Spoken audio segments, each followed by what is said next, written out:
Hi hello welcome to GRTV. ఏపీకి చంద్రబాబే ఒక brand అని చెప్పుకుంటున్న నారా లోకేష్ వాస్తవాలు వెల్లడించాలి. ఆ బాబు బ్రాండ్ పేరుతో ఎన్ని కంపెనీలు తెచ్చారు, ఎన్ని పెట్టుబడులు వచ్చాయి, ఎన్ని ఉద్యోగాలు వచ్చాయి. దావోస్, సింగపూర్ వెళ్ళి షికార్లు చేసి వచ్చారు తప్ప ఒకటైనా కంపెనీ వచ్చిందా? ఎన్నాళ్ళు జనాలను మోసం చేస్తారు? ప్రైవేటుకి భూములు దోచిపెట్టడం తప్ప రాష్ట్రానికి బాబు చేసింది ఏమీ లేదని అన్నారు వైఎస్ఆర్సీపీ స్టేట్ మహిళా విభాగం సెక్రటరీ కొల్ల శిరీష.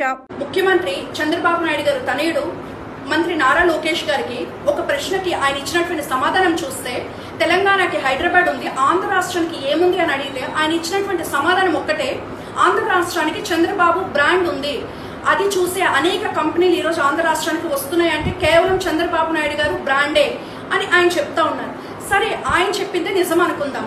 మరి ఆంధ్ర రాష్ట్రానికి పరిశ్రమలు వెల్లువలా రావాలి కదా, లక్షల కోట్ల పెట్టుబడులు రావాలి కదా, మరి లక్షల మంది నిరుద్యోగాలకి ఉద్యోగ కల్పన జరగాలి కదా.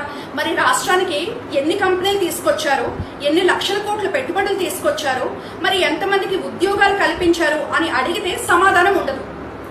నిరుద్యోగ వృత్తి ఇస్తామన్నారు, ఏటా 20 లక్షల మందికి ఉద్యోగాలు ఇస్తామన్నారు, ఎంతమందికి మీరు ఇచ్చారు అని అడిగితే దానికి సమాధానం ఉండదు వారి దగ్గర.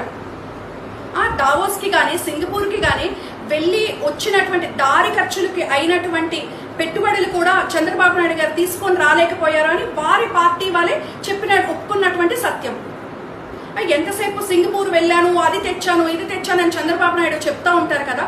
సింగపూర్ వెళ్ళి ఒక్క కంపెనీ అయినా మీరు ఆంధ్ర రాష్ట్రానికి తీసుకొచ్చారా? కనీసం సింగపూర్ నుంచి ₹1 పెట్టుబడైనా ఆంధ్ర రాష్ట్రంలో పెట్టించగలిగారా అంటే దానికి సమాధానం ఉండదు. వారి మాటలు మాత్రం ఘనంగా ఉంటాయి, పెట్టుబడులు చూస్తే శూన్యం అన్నట్టు ఉంది ఈరోజు రాష్ట్రంలో పరిస్థితి. పెట్టుబడులు తేకపోగా ఈరోజు ఆంధ్ర రాష్ట్రంలో ఉన్నటువంటి ప్రైవేట్ కానీ ప్రభుత్వ భూములు కానీ వారు లాక్కునే పరిస్థితి ఈరోజు రాష్ట్రంలో మనం చూస్తూ ఉన్నాము. అన్ని దగ్గరలో మూసివేస్తున్నటువంటి లూలు మాల్ కి ఆర్కే బీచ్ వద్ద అత్యంత విలువైనటువంటి 13.78 ఎకరాలు లూలు మాల్ కి దారాదత్తంగా ఇవ్వాలని నిర్ణయించుకుంటున్నారు.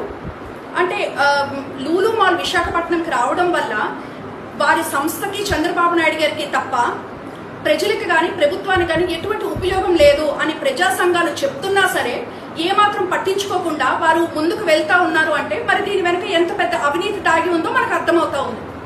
అలాగే రాష్ట్రంలో ఎక్కడైనా సరే ఐటీ ఆరాధిత కంపెనీలు ఉంటే ఎకరా 99 పైసలకి ఇస్తామని ప్రకటించడం జరిగింది. అంటే వారి బినామీలకి, వారి మనుషులకి లక్షల కోట్లు విలువ చేసినటువంటి భూమిని కట్టబెడుతూ దాని నుంచి వచ్చినటువంటి కమిషన్లు లక్షల కోట్లు తీసుకుంటూ ఎలా అవినీతికి పాల్పడుతూ ఉన్నారో మనందరికీ కూడా అర్థమవుతా ఉంది. చంద్రబాబు నాయుడు గారు దోచుకోవడంలో గొప్ప విజనరీ అని చెప్పుకోవడంలో ఎటువంటి సందేహం కూడా లేదు. ఐఎంజీ భారత్ సంస్థకు 880 ఎకరాలు ఏ రకంగా కట్టబెట్టారో మనం చూసాము. ఊరు పేరు లేనటువంటి ఊర్సా కంపెనీకి ఎకరా 99 పైసలకే ఇస్తా ఉన్నారు. అన్ని దగ్గరలో మూసేస్తున్నటువంటి లూలు మాల్ కి ఏ రకంగా లక్షల కోట్లు విలువ చేసినటువంటి భూముల్ని దారాదత్తం చేస్తూ ఉన్నారో మనం చూస్తూ ఉన్నాము. ఇవన్నీ చూస్తూ ఉంటే చంద్రబాబు నాయుడు గారు బ్రాండ్ ఏంటంటే దాచుకో పంచుకో అని చెప్పడంలో ఎటువంటి సందేహం లేదు. Hi, this is Swathi. Like చేయండి, షేర్ చేయండి, కమెంట్ చేయండి అండ్ సబ్స్క్రైబ్ చేయండి జిఆర్టీవీ.